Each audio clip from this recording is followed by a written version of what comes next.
México necesitaba una ley que tipificara las agresiones con ácido como delito. Y Marilena Ríos, sobreviviente a uno de estos ataques, luchó arduamente para que las mujeres y personas vulnerables afectadas justamente por estos atentados reciban justicia. Por ella es que ahora tenemos la ley Malena.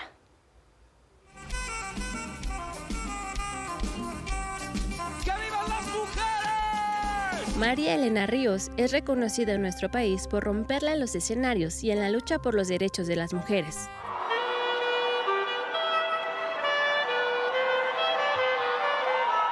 Desde pequeña se interesó en la música.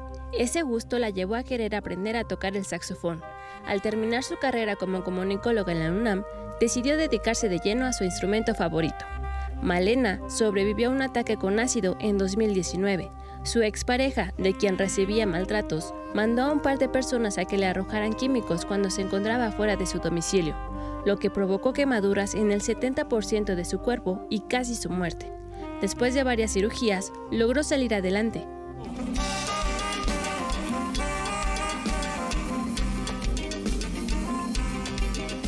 Elena emprendió la lucha para que su agresor fuera castigado y desde entonces se ha dedicado a compartir su historia con otras mujeres.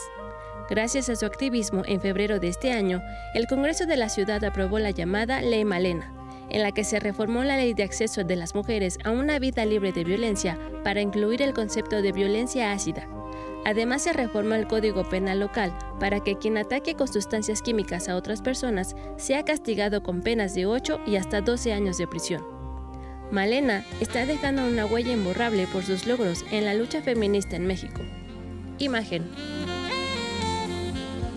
Y justamente fue el 8 de febrero del 2024 cuando la Ciudad de México se convirtió en el tercer estado después de Puebla y Baja California en aprobar la ley Malena, la cual obviamente ya escucharon surge por la valentía de Marilena Ríos, saxofonista mexicana, activista en contra de la violencia hacia las mujeres. Y justamente me da un gusto tenerla con nosotros este 8 de marzo. Marilena, te saludo con todo mi cariño.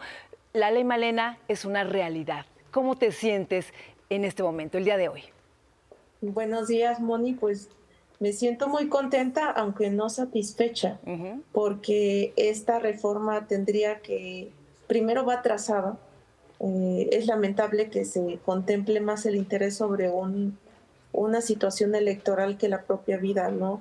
Y cuando hago referencia a esto es porque qué incongruente inclusive puede llegar a ser que se predique con una narrativa sobre la violencia de las mujeres, pero por un lado se esté frenando este tema a nivel nacional. Sin embargo, sí tengo que reconocer y aplaudo mucho esta reforma, en donde por supuesto yo no he caminado sola, es una reforma artesanal, democrática. Inclusive yo me atrevería a nombrarla como comunitaria porque participamos, no solamente yo, participaron más activistas, más sobrevivientes, instituciones y colectivas, lo cual permitió reforzar esta reforma que es para todas, es para mujeres biológicas, para mujeres trans, mujeres con discapacidad y por supuesto para niñas chiquitas que son las infancias. Ahora, ¿cuáles son los criterios exactamente más importantes de esta ley, Marilena?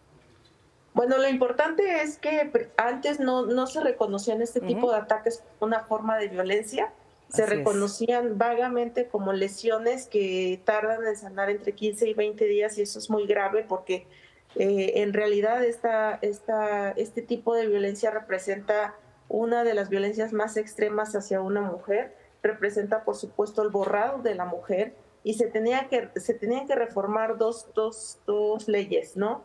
Primero, la ley de acceso de las mujeres a una vida libre de violencia porque necesitaba que se nombrara esta agresión de una manera autónoma. Ahora ya la conocemos como violencia ácida, estandarizándola también a nivel internacional.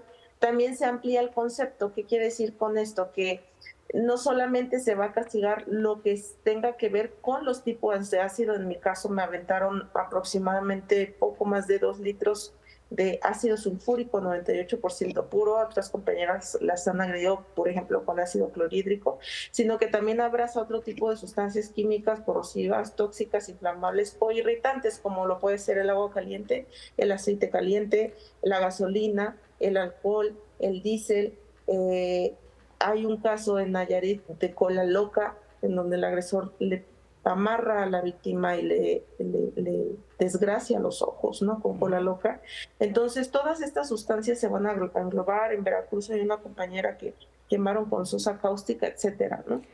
Y ahora ya tiene autonomía. También se reforma el Código Penal porque anteriormente la legislación pasada, tan solo en la Ciudad de México, solo contemplaba estos ataques como lesiones dentro de la violencia física, la cual comparaba este tipo de violencia con un moretón. Claro que no estoy a favor de ningún tipo de violencia, pero cuando estamos hablando que se trata de un delito no grave, en este caso se castigaba entre 8 y 12 años de prisión, llegando a rebajar una condena hasta 2 años. Punitivamente no era un castigo ni era una medida de satisfacción para la víctima, y ahora podemos nombrar a este tipo de agresiones como tentativa de feminicidio, un delito que no prescribe, castigándolo hasta con 46 años de prisión. Ahora, también la gravedad aquí fue en tu caso, el 90% de un ataque con una sustancia como el ácido es perpetrado por tu pareja o tu expareja. Estas cifras son alarmantes, Elena, también.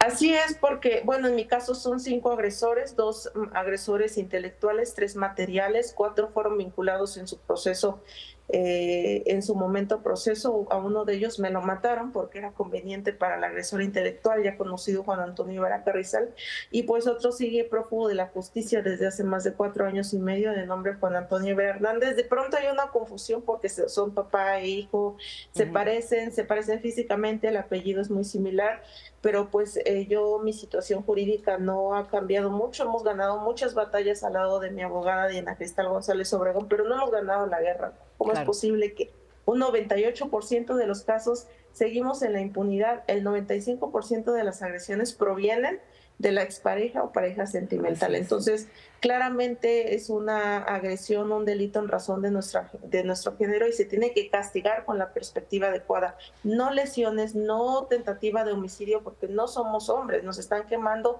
para borrar primero nuestra identidad personal, ¿no? Y otra, pues nos borran de la vida cuando nos matan. Claro. María Elena, te agradezco muchísimo tu tiempo. Te veremos ahí en la marcha, por supuesto. Y gracias por tu valentía y por tu activismo. Muchísimas gracias, de corazón. Al contrario, gracias a ti y a la audiencia, y vale la pena luchar, compañeras. Claro, Gracias. claro que sí. Hasta luego, María Elena. Gracias. Continuamos, Gis.